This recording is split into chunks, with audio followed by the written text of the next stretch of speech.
Godātais Ašarādena kungs, godātie jaunie uzņēmēji, kolēģi, draugi, dombiedri.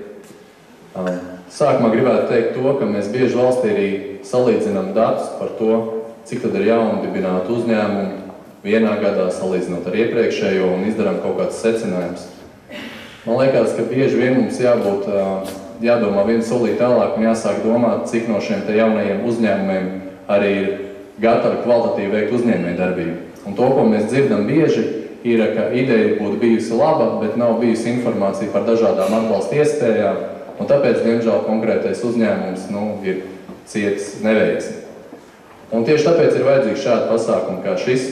Tieši tāpēc es gribētu teikt arī paldies ekonomikas ministrijai, un Ašarādena kungam var arī nodot, ka mums ne tikai pie šī pasākuma, bet pie jebkura arī cita projekta, ko mēs arī kopā realizējam, sadarbība ar ekonomikas ministriju ir tā labākā. Ja iesāku teikt paldies, gribu pateikt arī paldies maniem darbiniekiem, kuri ikdienā rīko arvien vairāk šāds pasākums, un droši vien ikdienas steigā nesanāk pateikt paldies, bet atnākot šeit, jūtot šo te foršo gaisotni, protams, nevar to nenovērtēt. Paldies visām institūcijām, tās kopā ir 12, kas šodien jums sniegs visdažādākā veida informāciju, lai jūs redzētu, cik īstenībā atbalstu iegūt ir viegli. Un jūs to redzēsiet un jūs to novērtēsiet, tā kā paldies par arī šo te gatavību šajos stendos nākt un viņi tiešām uztaisīt kā tādu īstu gadatirgu ar visplašāko informāciju. Un, protams, es nevaru neizmantot iespēju un īsi nepieskarties Altumam, lai gan būs speciāla prezentācija, tikai pāris pieturas punkts. Galvenais, kā saka latviski, message ir tāds, ka šobrīd naudas ir vairāk nekā ir bijis iepriekš. Es jums nosaukšu pāris skaitļus, un viņus pēc tam jums arī vairāk detalizētāk apstāstīs, bet ja šobrīd jums aktīvais portfels ir ap 400 miljoniem eiro, 3 gadu laikā tas būs 800 miljoni. Un, lai tā neliktos tāda mākoņu stundīšana, jau minētie riska kapitāla fondi, kur valsts ir izlēmusi guldīt 85 miljonus nākotnē riska kapitāla fondos, tā sauktajā 4. paudzē. Pirmie 3 fondi jau ir iepirkuma komisija izveidota uz akcelerācijas fondiem. Ja mēs skatāmies par citiem pakalpojumiem, tad šeit ir jāmin eksporta garantijas. Šobrīd arī ir eksporta garantijas, bet tās būs arī uz Eiropas Savienības valstīm. Jums visiem varētu interesēt īpaša programma, kas ir domāta aizdevuma veidā, lai gan mums ir visdažādākā veida aizdevumi. Jums varētu interesēt starta aizdevumi. Tie ir aizdevumi, kur līdz pat 150 000 eiro ir pieejams finansējums pilnīgiem biznesa iesācējiem, ļoti labas likmes, 3 līdz 6%, un nodrošinājums praktiski nekāds. Galvenais, lai deg acis, lai ir vēlme kaut ko paveikt, un lai, protams, reāls biznesa plāns.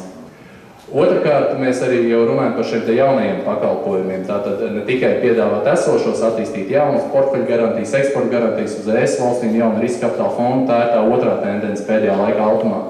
Treškārt, mums ir ļoti svarīgi, lai mēs to izdarītu pēc iespējas ātrāk. Samazinām garantiju izskatīšanas termiņus, mēģinām vai šur tur pārskatīt likmes, piemēram, vakardien Latvijas rādio mēs arī diskutējām par to, ka no jūlija būs atsevišķi aizdevuma veids, kas ir tieši lauksaimniekiem, par 0,3% lētāks no jūlija pieejamais finansējums. Un 4.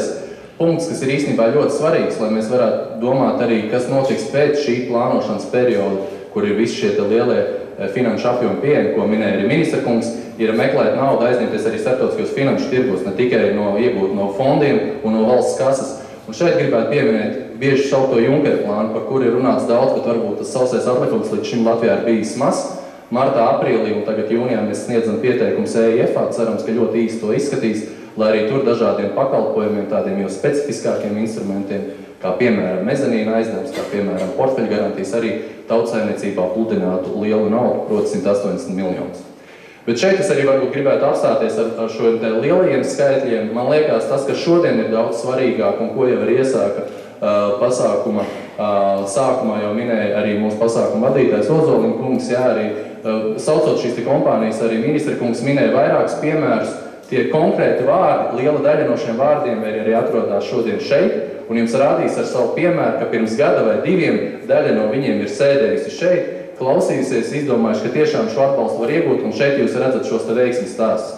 Tā kā mans galvenais novēlējums ir strādājam visi komandā, lai mēs kopā dabūtu arvien vairāk šādus veiksmes stāstus. Ja nesanāks nekas, piecelsimies vēl vienreiz kopā, un gan jau katrs nākamais projekts būs sekmīgs. Paldies jums!